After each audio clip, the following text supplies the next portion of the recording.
Hello guys, তোমরা সবাই কেমন আছো? আমি তো ভালো আছি। ছোটবেলার লোকের মুখে শুনে শুনে বলতাম তোকে আছলা মান কচু দিয়ে দেবো। তো আজকে সেই মান কচুর রেসিপিটা নিয়ে এসেছি তোমাদের সঙ্গে।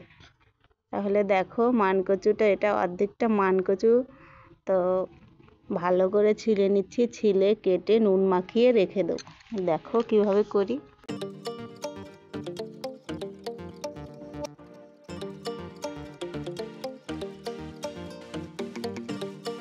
এই দেখো, সুন্দর করে কেটে নিয়েছি। এর ভিতর নুনটা দিয়ে মাখিয়ে রেখে দেবো 10 থেকে 15 মিনিটের মতো। তাহলে কষটা বেরিয়ে যাবে। এতে কি হয়, কচুটা গলে ভালো, আর যদি চুলকো চুলকো ভাব থাকে ওটাও কমে যায়।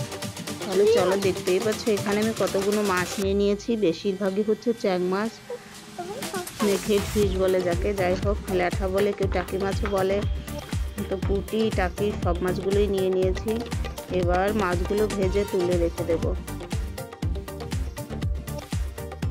মাছগুলো ভাজা হতে থাকে, এদিকে আমি মশলাটা রেডি করে নিচ্ছি। এই দেখো, এতে আমি মশলা এরকম ভেজে, মশলাটা এভাবে করে আমি রেখে দিই ফ্রিজে করে। তারপর আমার যখন যতটুকু দরকার হয় ততটুকু মশলা আমি ব্যবহার করে নিই। তোমরাও আমার মতন এরকম মশলা রেডি করে ফ্রিজে রেখে দিতে পারো। তাহলে আর কোনো বাটার ঝামেলাই থাকবে না। অনেক সময় দেখা যায় কারেন্টও থাকে না। তো আমি এরকম অনেকটা মশলা রেডি করে রেখে দিই, আর যতটুকু আমার দরকার হয় আমি ততটুকু নিয়েই রেসিপিতে দিয়ে ইস্তেমাল করি। তাহলে চলো দেখো, এদিকে আমার মাছগুলো ভাজা হয়ে গেছে। দেখো, আমি কিন্তু অল্প তেলে ভেজেছি, তোমরা চাইলে বেশি তেল দিয়ে ভাজতে পারো, সেটা তোমাদের ব্যাপার। তো আমি কিছুটা তেল দিয়ে দিচ্ছি অন্য একটা কড়াতে। এবার যে মান কচুগুলো রেখেছিলাম ওগুলো আমি আগেই ধুয়ে রেডি করে দিয়েছি। যে আমি নুনটা মাখিয়েছিলাম না, পরে খুব সুন্দর করে ধুয়ে নিতে হবে, তো ওটা ভিডিওতে শর্ট করা হয়নি। তো যাই হোক, এবার দিয়ে দিচ্ছি নুন, হলুদ দিয়ে দেবো, আর সুন্দর করে মিলিয়ে নেব।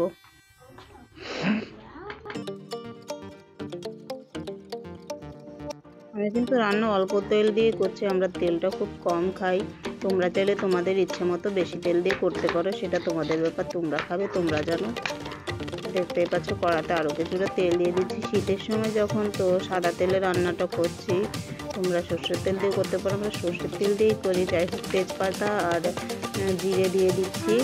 আর এবার মশলা দিয়ে দেবো এর ভিতরে। দেখো, এটা ফোড়ন হয়ে গেছে। এবার আমার যতটুকু মশলা লাগবে আমি ততটুকুই দেবো। বাকি মশলাটা রেখে দেবো পরে অন্য রান্নার জন্য। তো এই নুনের ভিতরে আমি নুন হলুদটা দিয়ে দেবো, আর কাঁচা লঙ্কা দিয়ে দেবো গোটা। তোমরা যে যেমন ঝাল খাও তোমাদেরটা বুঝে নেবে। কাঁচা লঙ্কা দেওয়ার পরে এবার নুন হলুদ দিয়ে দেবো।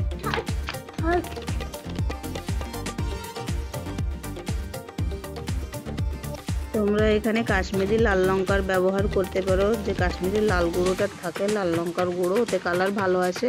তা আমি ওটা ব্যবহার করছি না, তোমরা দিতে পারো কালারের জন্যে।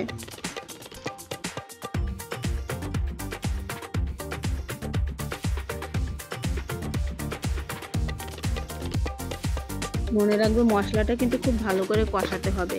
যখন মশলা থেকে তেলটা ছেড়ে দেবে তখনই আমি যে সবজিগুলো তুলে রেখেছিলাম, মানকচুটা, ওটা দিয়ে দেবো এর ভিতরে, আর এগুলোও খুব ভালো করে মিলিয়ে নেবো এর সাথে। মশলাটা যদি জ্বলে যায় তাহলে কিন্তু স্বাদ একদমই বিচ্ছিরি আসবে। তো মশলাটার দিকে তোমরা খেয়াল রাখবে। মশলা যদি ভালো হয়, সবজি তোমার যদি তুমি না ভেজে এমনিতেও দিয়ে দাও তাও ভালো লাগবে, কিন্তু মশলাটা খুব ভালো করে ভেজে নিতে হবে।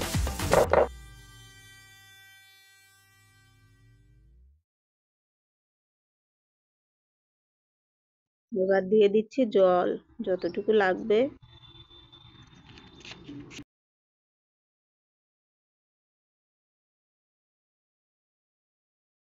এবার ঢেকে দেব, ঢেকে হতে থাক।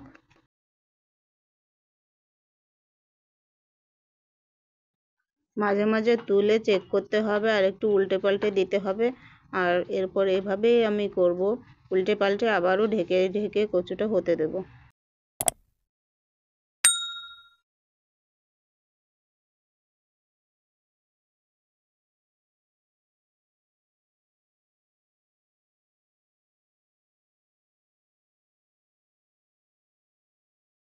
ঝোলটা অনেকটা কম হয়ে এসছে, কচুটাও দেখছি গলে গেছে, সুন্দর মোমের মতন গলেছে। তো এই দেখো এত সুন্দর গলেছে কি বলবো।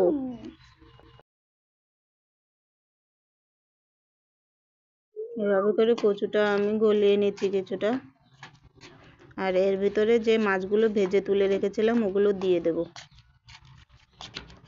আবারও মিলিয়ে নেব।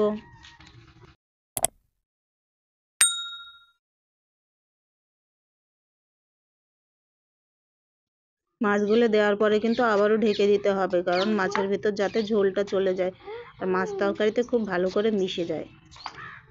এই দেখো কালারটা কত সুন্দর এসছে। আমি কিন্তু কোনো লাল লঙ্কা ব্যবহার করিনি, দেখতেই পেয়েছো যে কাশ্মীরি লঙ্কা হয় ওটা দিলে আরও সুন্দর কালার আসতো। যাই হোক, কালারে তো আমার হবে না, স্বাদটা হলেই চললো।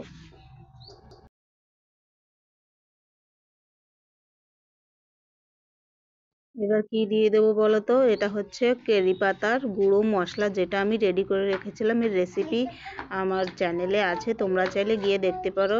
কারি পাতা মশলা তৈরি করে আমি রেখে দিই, অনেক সময় ধরে চলে যায়, লং টাইম স্টোর করে রেখে দিই। তোমরা চাইলে এরকম করতে পারো, না থাকলে তো কিছু করারই নেই।